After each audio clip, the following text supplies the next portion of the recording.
Merci d'être avec nous et là je suis très curieux. Sur un cha-cha-cha. Voilà, alors là je suis très curieux. Là je suis très curieux, je vous l'avoue.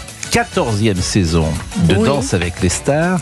Comment ça s'est passé? Qui vous a contacté et comment vous êtes arrivé dans cette aventure? Alors, ça fait des années, en fait, qu'on me propose de participer à ce programme et j'avais un emploi du temps plus que chargé avec des émissions quotidiennes, plusieurs émissions quotidiennes d'ailleurs, le matin, l'après-midi, etc.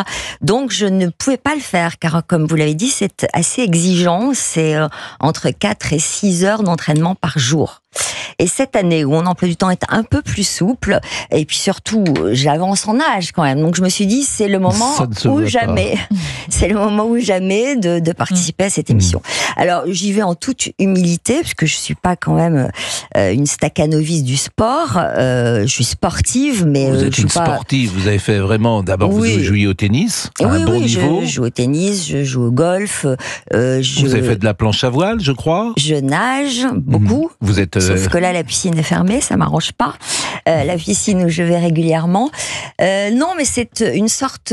En fait, c'est un défi que je me lance à moi-même en participant à cette émission. Avant de penser à la compétition et aux autres, c'est me dire à 60 ans comment je vais réagir, comment je vais tenir le coup, comment va réagir mon corps, et puis la perspective aussi de finir cette aventure en super forme physique, surtout. C'est agréable de pouvoir se dire ça. Je vais travailler avec un danseur que je ne connais pas encore, car ça fait partie des surprises et des séquences filmées, la rencontre avec le danseur. Et je compte sur lui pour me transmettre des tas de choses. Moi, j'adore apprendre, je suis curieuse des autres, comme vous.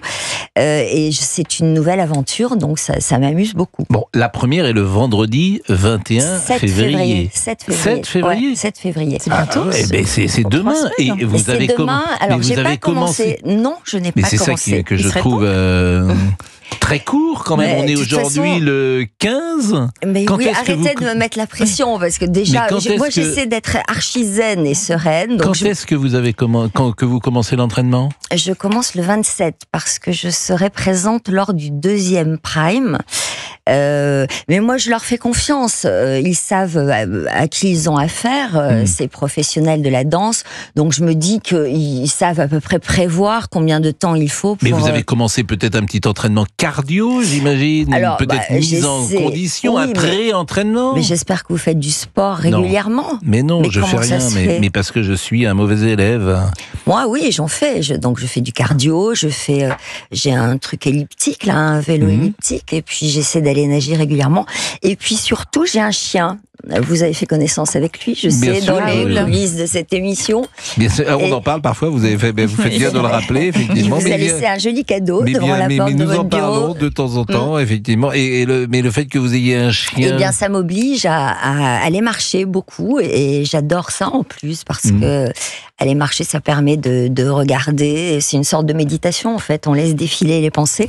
Et j'adore accompagner mon chien, alors quand je peux au bord de la mer ou dans Paris. Et donc, je marche. Donc, quand vous marchez 1h30, ça fait à peu près 7-8 km. C'est pas mal pour le corps. On rappelle peut-être le principe pour ceux qui ne connaissent pas cette émission Danse avec les stars. Comment ça se passe et comment on est jugé c'est chaque vendredi, je crois, Alors, le c'est chaque Prime. vendredi, donc c'est ce qui est costaud, c'est que d'une semaine à l'autre, on doit apprendre 1 voire 2 chorégraphies. Et alors, pour tout vous dire, on passe ce qu'ils appellent un screen, c'est-à-dire ils vous font passer un essai pour vous choisir. Ils ont un casting extrêmement éclectique.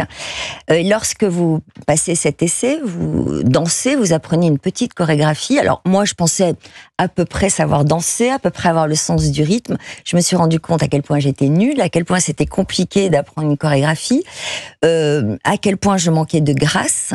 Parce que faire des mouvements des bras, des mains, tout ça, je sais pas. Moi, je sais à peu près danser le rock et suivre un bon danseur.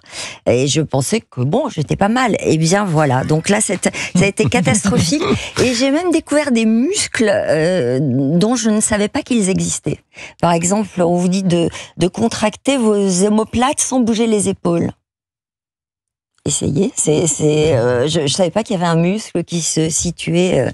Et vous aurez toujours le même danseur avec vous ? Je crois, oui. Normalement, oui. Et ça, vous ne savez pas qui est ce danseur ? Mais il est dans la liste des 12 célébrités, ce danseur ? Non, c'est un danseur qui est avec un autre. Voilà. Bon. Alors, ce qui me réjouit beaucoup, c'est qu'il y a mon copain Nelson Montfort qui est... Nelson, il va danser, Nelson. Mais oui. Mais Nelson, il est beau, il est en pleine forme, sans doute, mais il est plus âgé. Il paraît qu'il a été épatant lors du casting, justement. Il paraît qu'il a dansé une valse merveilleuse. Et si j'avais dû imaginer une danse pour lui, j'aurais dit la valse. Et ça lui va assez bien. C'est sûr, j'aurais pas dit un truc de rap pour notre ami. Enfin, je sais pas si ça se danse, le rap, d'ailleurs. Bon, j'ai vu qu'il y avait Florent Manodou, Adil Rami, ou Franck Leboeuf. Ce sont des gens qui sont très favorisés. Puisque Adil Rami, il est champion du monde 2018. Donc lui... C'est quand même plus facile. Est-il souple pour autant ? Est-ce qu'il sait danser ? Est-ce qu'il a la grâce ? Est-ce qu'il a le sens du rythme ? Voilà, exactement. C'est très important dans la danse, Pascal. Oui, j'entends bien, mais il faut quand même un peu de cardio, quand même un peu de rythme. Et puis, il y a quelque chose que vous avez dit également récemment, c'est que il faut être dans les portées, par exemple, les côtes sont fragiles, je vous ai entendu dire ça. Il paraît qu'il faut être extrêmement gainé. Alors moi, je fais pas de gym, j'ai pas de coach et j'avoue que je vais pas dans les salles de gym, ça me rase à rien que d'y penser. Vous aimez la compétition ? Pas forcément, mais j'aime la liberté surtout de marcher, de nager. Jamais fait de pilates, de choses comme ça. Non, jamais. Ça, c'est vraiment pas mon truc. Mais en revanche, il m'arrive de jouer au tennis, au paddle raquette, là. C'est très marrant, ça. Vous n'avez jamais essayé ça ? Non, j'ai pas joué au paddle raquette, mais j'ai joué au tennis. Et donc, voilà. Donc, j'ai un fond de sport. Mais après, c'est tout un tas d'éléments qui entrent en jeu. Il faut mémoriser une chorégraphie. C'est ça, surtout, qui est l'enjeu.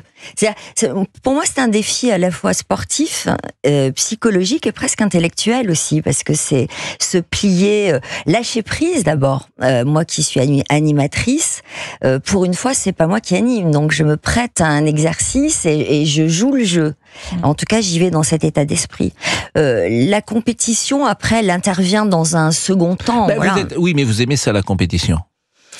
Je ferai ce qu'il faut pour essayer d'être à la hauteur, mais après je me doute qu'il y aura des jeunes femmes peut-être qui savent danser mieux que moi, plus compétentes, plus en forme, plus jeunes, voilà quoi, c'est normal. Bon, le Prime est en direct chaque vendredi. Alors, les 2 premiers, je crois, ne le sont pas, mais à partir du 3e, c'est en direct et c'est éliminatoire à partir du 3e. Alors, vous allez être dans la liste. Je pense que vous êtes sans doute celle qui est, j'ai envie de dire, la plus connue des personnalités. Parce que après, ça joue pas forcément parce que les gens, il y a d'autres personnes qui ont une forte communauté qui les suivent et donc il paraît que ce sont ces gens-là qui votent. Donc il y a aussi le vote du public. Il y a le jury aussi. Mais c'est vrai que vous avez un rapport particulier avec les Français. Moi, je vois, je sais pas d'ailleurs comment vous le vivez, mais c'est vrai que vous êtes très présente depuis des années, par exemple dans la presse People. Vous faites partie des gens que les Français